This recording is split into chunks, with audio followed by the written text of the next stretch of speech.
There was a study done in Mexico City by a Mexican scientist with a not very Mexican name. His name was Dr. Grinberg-Zylberbaum. And so what he did was he went out on the streets of Mexico City and recruited strangers, offered to pay him a few pesos to come to his lab and participate in a brainwave experiment. These are pairs of strangers. He sits them down in chairs where, if these are their heads and these are their noses, the backs of the heads are about a foot apart.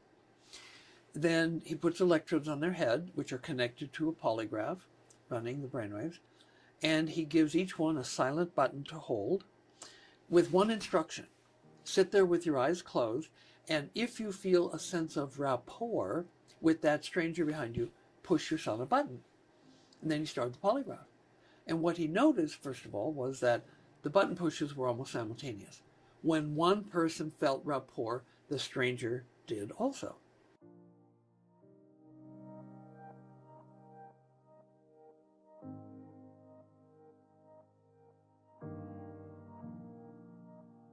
Hi, my name is Sankar Karo. I'm founder of Lightnet, and my passion and purpose is to remove the word impossible from your mind. I am here today with Dr. James Hardt, who is a pioneering research scientist who founded the BioCybernaut Institute. They are considered the world experts in neurofeedback training and brainwave training. With over 4 decades of research into the science of brainwaves, consciousness, and human potential, he has developed technologies that allow us to reach these states that were only possible for master meditators. He has a PhD in psychology with background in math and physics. And over the years, he's developed technologies that help people increase their IQ by 11.8% in 7 days. I experienced this training and it's absolutely mind-blowing, life-changing, I should say, as well. He has written a book called The Art of Smart Thinking, where he condenses all of his life's work into a book which explains that happiness, success, and even enlightenment is measurable and can be trained. Check out this interview. It's incredible to see how his research has changed the world and how we think about our mind. What is my purpose and mission? What is my soul's calling in life? Well, that's a question in words. And I can answer it, but it wouldn't be as complete as to tell you the story of how I discovered the purpose. So Ram Dass said, a God defined is a God confined.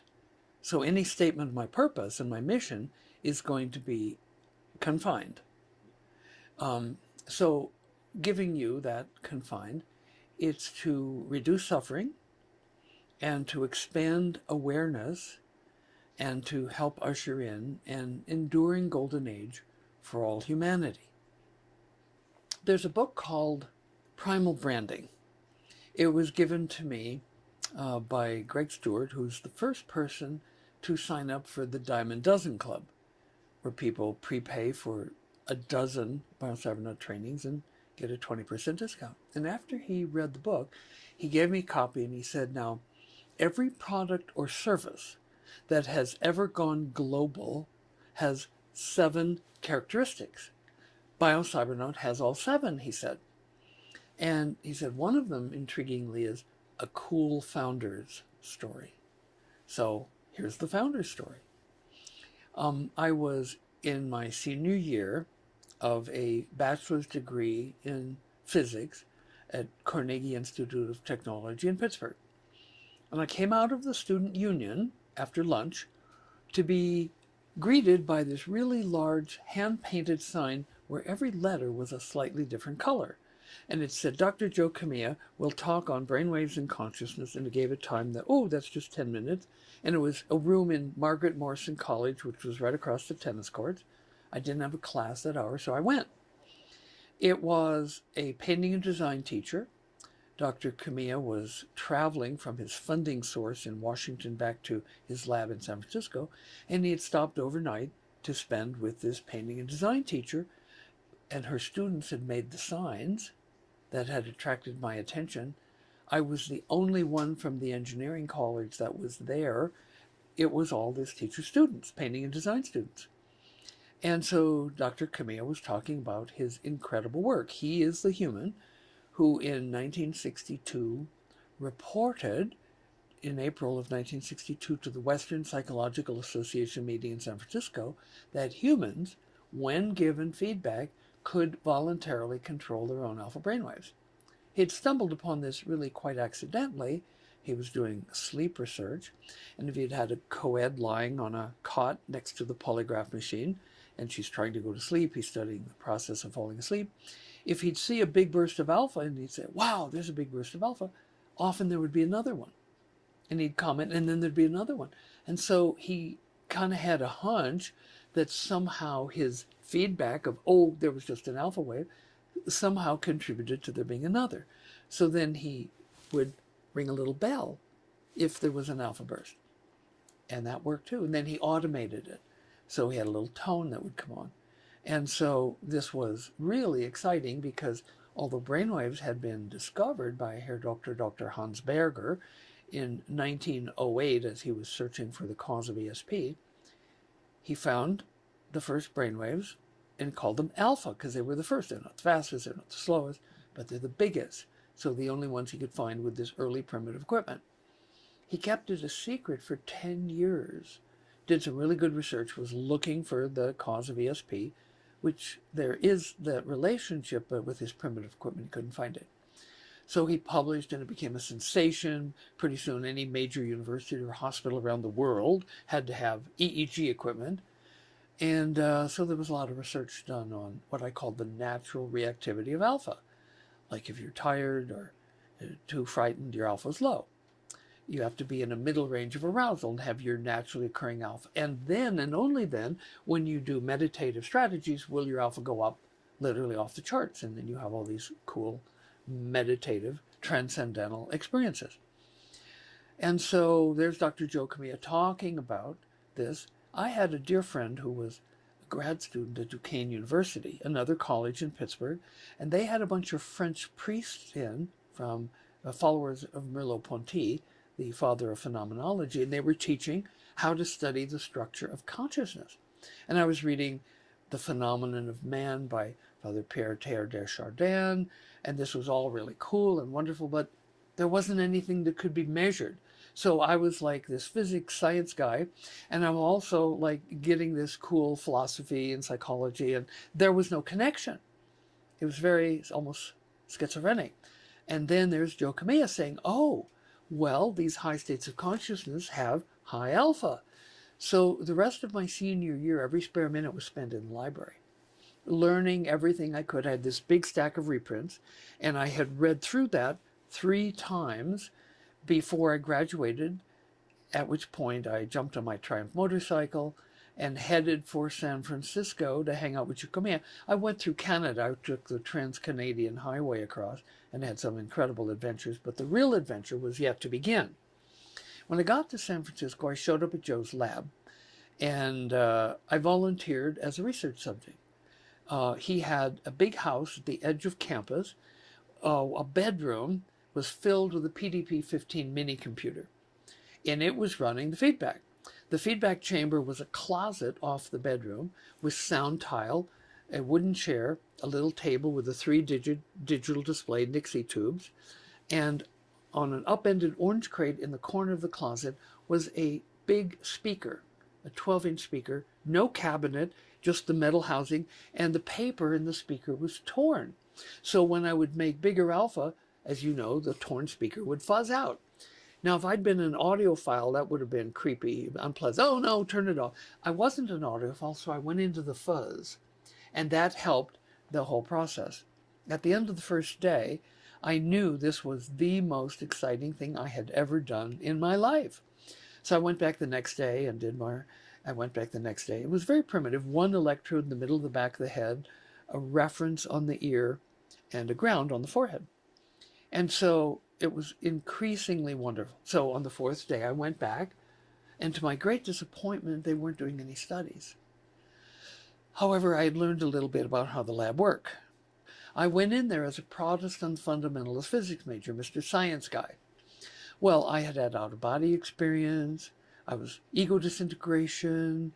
I was flying around the universe, meeting up with discorporate entities. And this was quite a lot. And I was exploring states of bliss that were, unimaginable and unspeakable. There weren't language. And then the door was open, and there's 10 people standing there. And they're, of course, Joe is worried, like, oh, is he okay? Am I going to be in trouble with the university or whatever? And so I come out, and Joe starts interviewing me, like, well, what did you do? So I started telling things that had happened. And Paul Gorman, who in that VW camperman with his wife the summer before had toured India, would say, oh, that's a meditation experience. I'd say something else. Oh, that's a meditation experience. And so, I knew the word meditation. I could spell it, but I had no idea what it was. And I'd certainly never done it. I'd never wanted to do it. I'm Mr. Science guy. So I was so high that for 3 days I walked around and my feet didn't touch the ground. I was still out of body. But then the summer was over, and I don't know whether it was pre-planned or decided I would go back to Pittsburgh and I would register for grad school in psychology. I somehow, at some level, I knew I was going to be working with weird stuff. And I figured maybe if I got a PhD in psychology, I'd have somebody's stamp of approval on my rational mind so I could, maybe get away with it, maybe help others. So all I wanted to do was tell people about this incredible experience. This was not my life purpose, but all I wanted to do was to tell people about this experience, about this incredible high. And some people understood, some people were afraid, some people wanted to do it. And so I registered for grad school. They really liked me, and they gave me a full scholarship and a stipend to live on. So I finished registering, and then I figured, I know, on the hill above Carnegie Mellon, there was a big house from the robber baron era of Pittsburgh. To give you an idea of how big the house was, the third floor had sleeping quarters for 11 maids. That's how big the house was.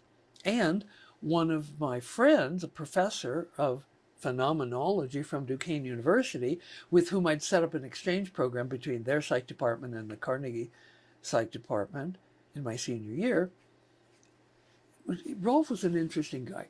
He'd been a grad student under Timothy Leary at Harvard, and he had taken tons of LSD. He and his wife lived at the community at Millbrook for a while. All three of their children were consciously conceived as he and his wife were on LSD, seeking to bring through a new being into the world. So I figured, Rolf, he's going to know what this is. I'm going to go tell Rolf what happened. Maybe he'll know what this is. So I walk up the hill and enter his house. He sees me. He sees I'm completely different. And he goes, sit down, and he takes one arm and he sweeps everything off his desk. Sit down. And then he folds his hands, puts his elbow on the desk, and he says, okay, tell me, what's happened to you? So it was all I needed, and so I recounted the details of everything that happened in the chamber. Now, later in 1984, I wrote a paper published in Michael Hutchison's Megabrain Reports in 1984, where I detailed all of these things that had happened to me that I described to Rolf. And I went on for probably over 3 hours. Midway through, a neighbor lady came in from the house next door. She stood respectfully in the distance, listening to what I was saying. Then she left, and she came back with a book, and she walked around the desk and put the book right beside me. It was The Autobiography of a Yogi by Yogananda. Now, if somebody had given that to me 2 weeks before, I'd have looked at it, and I'd have just tossed it. Well, obviously, I had a very different relation. So she leaves. And I continue with the story. At the end, Rolf folds his hands and he leans forward, and a little twinkle in his eye, and he says, we can do that here. Oh, it was a download. And I had not a job, not a profession, not a career. I had a vocation. And the vocation was to make this available to as many people as possible all around the planet. Now, when earlier I said, well, what's my purpose and mission? I gave some words: reduce suffering, expand awareness, usher in a golden age for all humanity. Great. But to have as a vocation to make this experience available to everyone is far more than what those words. That's a consequence. You go into that state. Yes, you reduce suffering. Yes, you expand awareness. Yes, you contribute to ushering in a golden age. But it's so much more than that. The value of the human experience of high. Ram Dass said at one point, if you want to live high, you have to live outside of time. Suzuki Roshi, the famous Zen master, in whom, parenthetically, I discovered the brainwaves, which I, years later, learned are the basis of halos, said, Suzuki Roshi said, time is the basis of fear. And so if you're afraid, well, you're probably not afraid right now. You're afraid of something that might happen when? At some time that's not now. And so if you take out time, there's no basis for fear. So that was how I found my mission, my purpose. Oh, there were endless roadblocks along the way in this. The first of which was professors in my psych department. They had been quite upset. I didn't realize this. In my senior year, as a physics major, I created an exchange program between Duquesne University Psych Department and the Carnegie Mellon Psych Department. And many of them were rat runners. They were behaviorists. They didn't believe in experience. They didn't believe in consciousness. There was behavior. It's the only thing that's measurable. Experience is not measurable. So they didn't like me. They hated my guts. And so I wanted to do a doctoral dissertation. Well, the first year I was there, I was just getting a master's degree. Now, during that year, it was fairly traditional, master's degree, kind of clinical, experimental. Learned a lot of stats, how to do statistics, how to design research studies. But I applied for a pre-doctoral fellowship from NIMH to go back to San Francisco and do my doctoral work with Joe Kamiya in his lab, which was a pretty good thing I did that. It came through just as I got my master's degree. But these professors were gunning for me. I wanted to do brainwave training there. Now, they had, when I had this experience with Rolf, where he goes, we can do this here. And I go, this is not a job, it's not a career, it's not a profession, it's my vocation. And what I saw was, because I knew the psych department, they had one soundproof chamber, and they had a big pile of junky electronic equipment that, with my physics background, I knew I could cobble it together and make a primitive brainwave feedback thing. So when I wanted to do this, the physiological professors said, okay, you need to go talk to Dr. Terrence Barrett. He's a postdoc, he's a professor, and he's in control of the physiological lab equipment. So I went to Dr. Barrett, and I sat in his office innocently, babbling on about brainwaves and consciousness and satori and samadhi and the brainwaves, and he just listened impassively.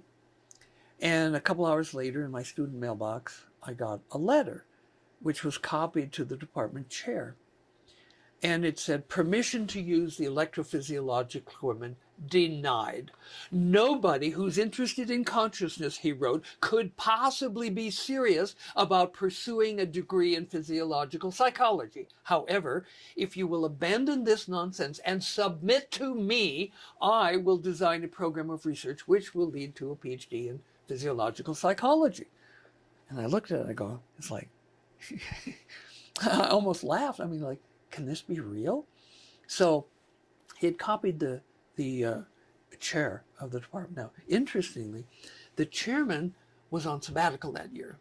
And so there was an acting chair who was Dr. Richard Hayes, and he was one of the few professors in the department who was in some way interested in consciousness. He was a Piagetian psychologist, and he was studying the development of intelligence in children, the sensory motor, the pre-operational, concrete operational, and at 7, children go into the formal operational stage, where they can, for the first time ever, take the perspective of another person, which is one reason why we limit the lower age of people doing the alpha training to 7.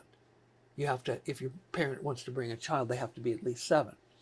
So I showed the letter to Dick Hayes, and he read it, and he just kind of like rolled his eyes. Didn't say anything. He said, let me take care of this. So the next day, a different physiological professor with a scowl on his face told me that I'd be able to use the equipment. Terrence Barrett's contract was not renewed. He was not there the next year. So, but all of that garnered the enmity of the hardliner behaviorist psychologists. So, because they were convinced that there was no way that you could measure conscious experience. So there was a little impish quality in me. And I found a paper where it was measuring brainwaves associated with perception of visual afterimages. You know, if you look at a bright light and close your eyes, you can see for a while the light and it fades. And so the brighter the light, like you look at the sun, close your eyes, you'll see a visual afterimage that lasts for quite a while. And so what they did was they measured the alpha waves associated with the visual afterimages, and they had people push a button when the afterimage was gone. And so while they were experiencing the visual afterimage, no way to measure it, the physiologist said, the alpha was suppressed. When the image was gone, they'd push the button because the alpha came back. So I was able to show them, here is a simple brainwave measure of experience. It's a simple experience. Do you see the afterimage or not? They hated my guts for that data. So then the pre-doctoral fellowship came through. I went back to San Francisco. I had done one study there with 20 college students, 10 high anxiety and 10 low anxiety. But I wanted to go to Joe's lab and repeat the study with more measurements and fuller ability to record different parameters, respiration, muscle tension, heart rate. At one point, alveolar CO2, we pumped the air coming out of one nostril and measured the CO2 level. And so now I have completed my doctoral dissertation, I've written it up, and I'm going back to Carnegie Mellon to defend my thesis. Well, my thesis advisor scheduled my public defense for a time when the 2 most hostile professors were leading seminars and were not able to attend. And so they sent hostile questions, but you answer the question and then there's no hostile follow-up. So there were obstacles. So you're suggesting 90% of the people have never found that which excites them, which makes their heart race. And what advice can be given to such people? Well, there's a joke that how do you win an argument with a mule? Well, you first hit it over the head with a 2x4 to get its attention. Okay. Now, I'm not proposing hitting anyone over the head, but you do have to get their attention. If people are trapped in survival, the idea of there being 150 different levels of attainment in Buddhist meditation doesn't mean anything to them. And you're bothering them from their survival pursuit if you interrupt them to try to tell them about it. So you first have to get their attention. And so the question is, how do you do that? How do you make it interesting?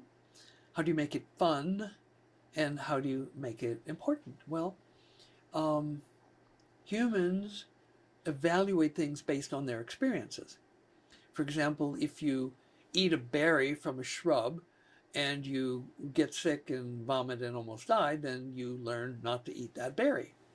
On the other hand, if you eat that berry, like say if it's an ayahuasca ceremony, and you have powerful experiences in consciousness, you may value that. You may even make it into a cultural ritual. There may be an institutionalized way of creating that experience using that plant medicine. And so oftentimes people will come to BioCybernaut And they might want something like relief from insomnia, surcease from the constant worry, elimination of a depression that's been with them for 50 years. So that's the reason for coming. And so what we've learned is that when you change the brainwaves, that you change your consciousness, you change your experiences, and in the process, they may have experiences like out-of-body experience. And so then something that they would never have been interested in before now becomes a passion, might even become a life purpose, not only to do it themselves, but to make it available to others, depending on their humanitarian nature. And so the first thing you have to do is to get their attention. Then it helps to find out what some people would say in marketing, what's their pain point? What is it they want to go away from? People use drugs for one or two reasons. One is to suppress a bad experience. Alcohol is pretty good for that. It numbs the mind to fear and sadness and whatever. Or the other reason is to get high and feel good. And so it turns out that brainwaves rule. Any experience that you have that experience only when you have the appropriate pattern of brainwaves.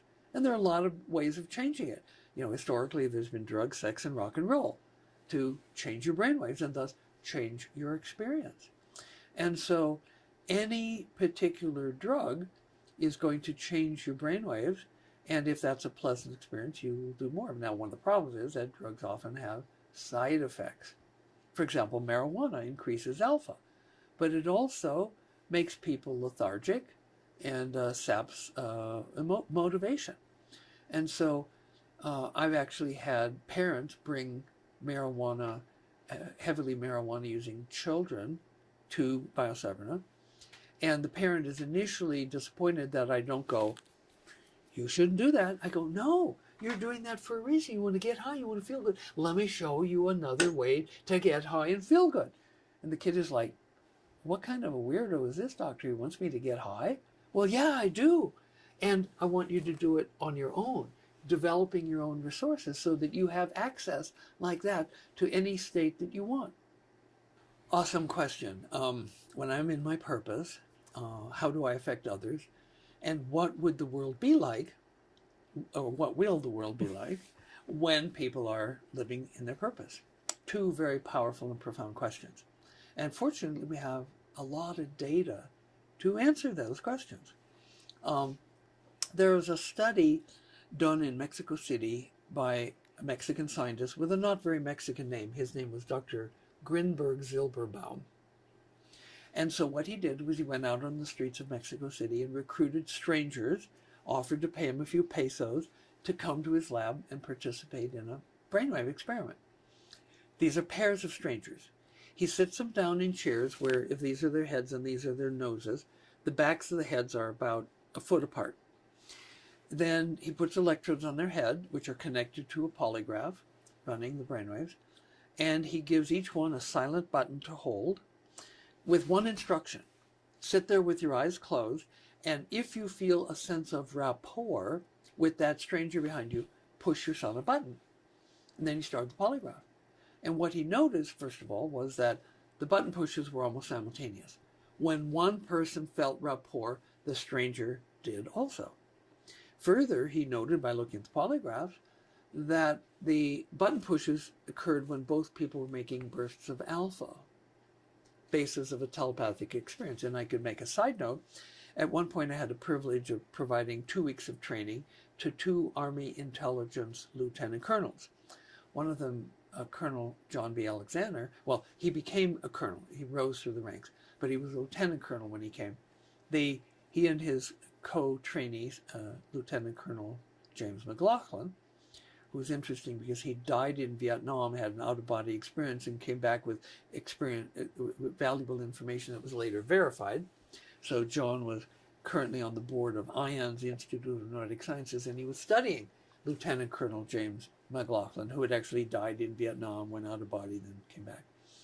So they did Alpha 1 in separate chambers, and then they stayed a second week and did Alpha 1 shared, where they're in the same chamber to ground loops, they were holding hands. That was a little bit of an issue to over. Well, I'm not sure I want to hold hands with another guy in the dark. And so I said there's a scientific purpose to it, so it's okay. And so I offered to do shared feedback with them because up to that point, everyone I'd ever done shared feedback with had their highest alpha ever. So there's an answer to the question of influence. They wanted to do that, but they both had high security clearances, and they didn't want to risk secrets slipping to me because I had no security clearance. And they did report that they had secrets slip between them. John Alexander wrote a book called The Warrior's Edge. It's out of print, but you can find it on Amazon used sometime. It's a cult classic. And he dedicates a whole chapter to their 2 weeks at BioCybernaut. So we have it with the imprimatur of U.S. Army Intelligence that the BioCybernaut shared feedback training produces telepathic exchanges of information. Now, there was another detail that emerged from Dr. Grinberg-Zylberbaum's studies. He noticed, see, alpha is a range, 8 to 13 cycles per second. And in your own head, you may have, 10.2 hertz at one point and 10.8 hertz at another point, or even 11. And this changes over time. In one spindle, which might last a second, the alpha can speed up and slow down, still within the alpha range. And so what Dr. Grinberg-Zylberbaum noted was that the person with the bigger amplitude seemed to be drawing the frequency of the other person toward their frequency, thus increasing the opportunities for true coherence, where you have not only simultaneity of alpha, but the alphas at the same frequency and also in phase rather than being out of phase. And so we have a natural inbuilt ability to recruit others into a state of oneness and rapport. And the person with the bigger amplitude is the one that, has a bigger influence. Now, another aspect to this is at one point when I was in Canada, Alan Paul Markin, who was one of two co-founders of what's now Canada's second largest oil and gas company, with one partner named Murray Edwards. He grew it from $0 to $2 billion in just 2 years. He made a $6 million scholarship fund to train people from his company and also to train over 200 Canadian Aboriginals. Now, he said that the ROI, the return on investment of training someone was, his company was 100. So the person that he sent, the person that came back, he valued at 100 times more valuable to the company. And as an astute businessman, that assessment is, shall we say, meaningful. But with the Aboriginal community, we trained over 200. At one point, Chief Willie Littlechild, the first Aboriginal to be elected to the Canadian National Parliament, invited me to speak at the United Nations in Geneva to the Aboriginal intersection about the work. So it was able to get onto the world stage. But Alan called me one day, he said, Jim, I somehow have the feeling that people who do your training are somehow transmitting the values that they're getting to other people who haven't yet done the training. And I want you to design a study to see if that's the case. Well, I love experimental design. So I did this big study, 3 years, control groups, anthropologists, everybody, looking at the data. And I presented it to Alan, and he went, oh, this is really good. But I want the results by May. So back to the drawing board. And I designed a Survey Monkey questionnaire, maybe 500 questions. All kinds of things like relationships with your family, what do you eat, what do you wear, are you having fights, are you having arguments, what are you feeling, thinking. And at 6 months after the training, I gave it to the trainees. And with their permission, I gave the same survey to their family members, to their friendship networks, and to their co-workers for those that had jobs. Then the results were reviewed by my science advisory board, which included psychologists, psychiatrists, anthropologists, sociologists, ethologists, ethnologists, and economists. And they looked at this data and they were like, oh my God, I can't believe it. It's clear. Somehow, I actually had to come up with a new word, protagion. Contagion is the transmission of something bad, and protagion is the transmission of good qualities. Protagious. I mean, I was finding things like 6 months later, with no guidance at all, they were eating about the same amount of meats and grains, more fresh fruits, more vegetables, less fast food, less sweets. and they were wearing smaller clothing sizes. But so were the people they interacted with. And so there was a transmission of virtues. And Reverend Sir Dr. Michael Bernard Beckwith, who created Agape International, he and I are going to be doing a study to assess the development of virtues. So we're going to survey the corpus of virtues across the planet. Different cultures have different virtues.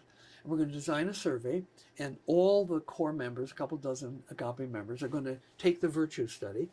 Then 4 or 5 or 6 of them are going to come here and do the training and retake the virtues to see the Catholics believe that some virtues you can't develop on your own. No amount of prayer, fasting, meditation. They're gifts from God, cardinal virtues. So we'll see if they can discover it by doing the forgiveness and the other processes that occur in the BioCybernaut training. But further, before they come, all the 24 Agape members will rate themselves and all the other members on all of these virtues. So then the ones come here, they rate themselves on virtues, they go back, and 2 weeks later, a month later, 2 months later, everybody rates each other. And so we're going to see which virtues are transmissible.